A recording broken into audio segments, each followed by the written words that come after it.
देखिए, हम लोग जो पढ़ रहे थे प्रोजेक्ट बेस्ड लर्निंग आधारित कार्य, उसमें जो प्रोजेक्ट का नाम था ध्वनि से संगीत।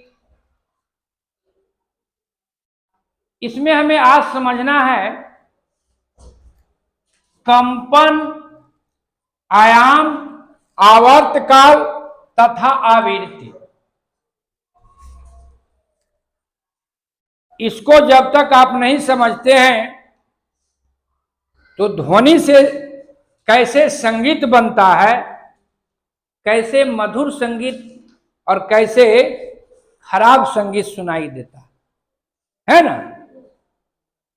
तो इसको समझने के लिए पहले आपको जानना होगा कंपन। आपको बताए थे कंपन कई उदाहरणों से कि कंपन क्या है। इसको बोलचाल की भाषा में समझिए डोलना। क्या समझिए? डोलना, डोलन करना, है ना। आप जो है पिछले क्लास में आपको बताया गया था एक सरल लोलक के बारे में। डोल रहा, ये क्या कर रहा है?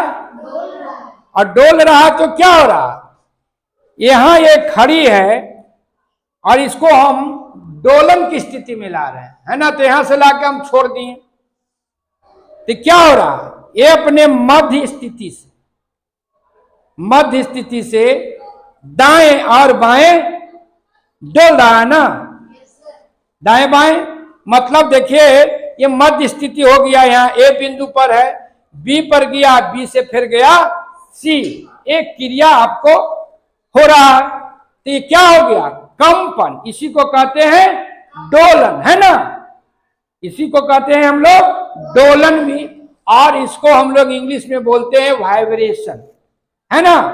मोबाइल कभी देखें, आपके पास मोबाइल रहता है तो कोई क्या करते हैं? रिंग टोन को बंद कर देते हैं ना, और एक वाइब्रेशन मोड में डाल देते हैं। वाइब्रेट करता है ना, कंपन होता है ना। नहीं लगता कि मोबाइल डोलता है ना। उसी को हम लोग क्या कहते हैं? कंपन कहते हैं या डोलन कहते हैं, है ना। और क्या होता है कि कोई भी जो है ये वस्तु जो मध्य स्थिति में है तो अपना एक स्थान से दूसरे स्थान बाएं और दाएं क्या करता है? ये बदलते रहता है। तो समझ गए आप लोग डोलन में कोई दिक्कत नहीं ना। फ्रीक्वेंसी क्या है? फ्रीक्वेंसी क्या है? आवृत्ति क्या है? अब मान लिया ये प्रति सेकेंड मतलब 1 सेकेंड, है ना। प्रति सेकेंड होने वाले डोलनों की संख्या, अब इसको देखिए, ये डोल रहा है ना 1 सेकेंड। 1 सेकेंड में कितना बार डोला? कितना बारी बाएं दाएं किया? वो क्या हो गया? आवृत्ति हुआ। क्या हुआ? आवृत्ति हुआ। अब इसको जो है आवृत्ति को हम लोग जो है मापते हैं। आवृत्ति को कौन सी में मापते हैं? हर्ट्ज में। कौन सी में मापते हैं? हर्ट्ज में, है ना। कौन सी में मापते हैं? हर्ट्ज में मापते हैं। तो प्रति सेकंड मानी कै बार डोला? 10 बार डोला कि 20 बार डोला कि 30 बार डोला कि 50 बार डोला? इसको क्या हम लोग बोलते हैं? क्या बोलते हैं? आवृत्ति। अब है आवर्तकाल को समझना है। आवर्तकाल, काल समय, है ना, टाइम पीरियड। आवर्तकाल क्या है?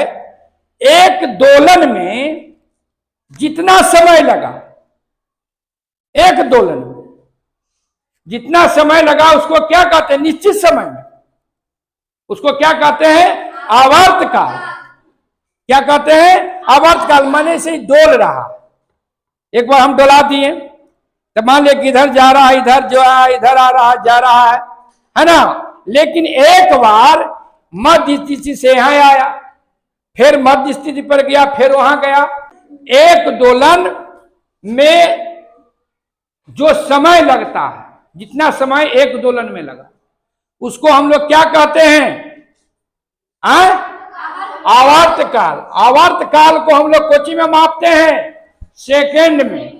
क्या में मापते हैं? सेकेंड में, है ना।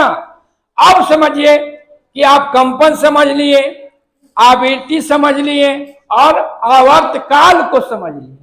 अब बच गया क्या? आयाम। क्या बच गया? आयाम। आयाम को ऐसे समझिए, सब इसी में आप समझ लीजिए। ये अभी कह रहे थे ना, डोलन कर रहा है ना, और इसी को कंपन हम लोग कहते थे। कंपन ना था, एक कंपन ही क्या था? आपको आवृत्ति हो गया था ना, जो प्रति सेकंड में होने वाले दोलनों की संख्या एक सेकंड में कितना डोला, है ना। और फिर जो है एक दोलन में जो एक निश्चित समय लगता था वो आवर्तकाल हो गया था। अब आयाम बच गया। आयाम क्या है? आप इसको देखिए, आयाम क्या है? अभी डोल रहा है, डोल रहा है ना। अब इसको एक बार देखिए, फिर से हम डोलाते हैं, है ना, डोला दिए। अब क्या है कि ये जो डोल रहा है, लोलक डोल रहा है, अब जो है ये कितना दूर तक गया, है ना, इसको डोला रहे हैं, कितना अधिकतम दूरी तक गया। अगर मान लें हम धीरे से इसको डोला रहे हैं, है ना, तो डमरू को गिरा रहा है, कम दूरी तक गया। इसको हम आओ देखते हैं, डोलाते हैं कस के, तो क्या होता है? इसमें लग रहा है, तो क्या हुआ? इसका आयाम बढ़ जा रहा है ना।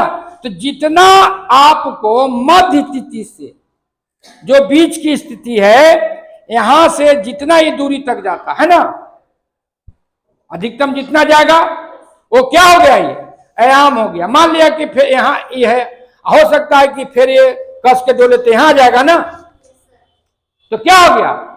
ये हो गया आपका आयाम। क्या हो गया? आयाम। अब देखिए, जो ध्वनि से संगीत है, जो बता रहे थे आपको कि कभी मधुर ध्वनि सुनाई देता है और कभी आपको कर्कश आवाज सुनाई देता है, डीजे वाला। क्या न सुनो, कान बंद करो, है ना, अब बढ़िया बजता है तो लगता है कि सुनाई दे। तो जो आपका ध्वनि से संगीत में क्या है कि कोई जो आवाज है, ध्वनि है, ध्वनि आवाज है जो हम बोल रहे हैं, वो आवाज जो बोल रहे हैं, ध्वनि जो निकल रहा है, इसका ये जो आयाम है और एक क्या है आपको? आवृत्ति, दोनों पर ही निर्भर है। किस पर निर्भर है? ये दोनों पर। किस पर? आपको आयाम और आवृत्ति पर। तो आप लोग समझ गए आयाम को, है ना। इसका मापा जाता है मीटर में। और जो बता रहे थे आपको प्रबल ध्वनि और मंद ध्वनि जो है आयाम पर निर्भर करता है। जितना अधिक आयाम होगा, है ना, उतना प्रबल आवाज होगा, जितना कम होगा उतना मंद आवाज होगा। और उसको मापा जाता है डेसिबल में, है ना, डेसिबल में नापा जाता है। कुछ मापा जाता है डेसिबल में। इस तरह से देखिएगा एक तरह कि जो लड़की होती है उसका आवाज मधुर होता है, लड़का का आवाज थोड़ा सा क्या होता है? कर्कश होता है। आप लोग आज समझ गए, इतना ही रखिए। कंपन, आयाम, आवर्तकाल, आवृत्ति, और हम अगले दिन आपको बताएंगे कि कैसे जो ये तरंग है आवाज का, कैसे अनुप्रस्थ तरंग और कैसे अनुदैर्घ्य तरंग होता है, वो हम आपको दूसरे दिन हम आपको दिखाएंगे, है ना, दूसरे दिन। आज इतना ही पर हम लोग समाप्त करते हैं आज के कक्षा कक्ष को। अगर यह वीडियो आपको अच्छी लगी तो बाल केंद्रीय शिक्षा चैनल को लाइक, शेयर एंड सब्सक्राइब जरूर करें। धन्यवाद।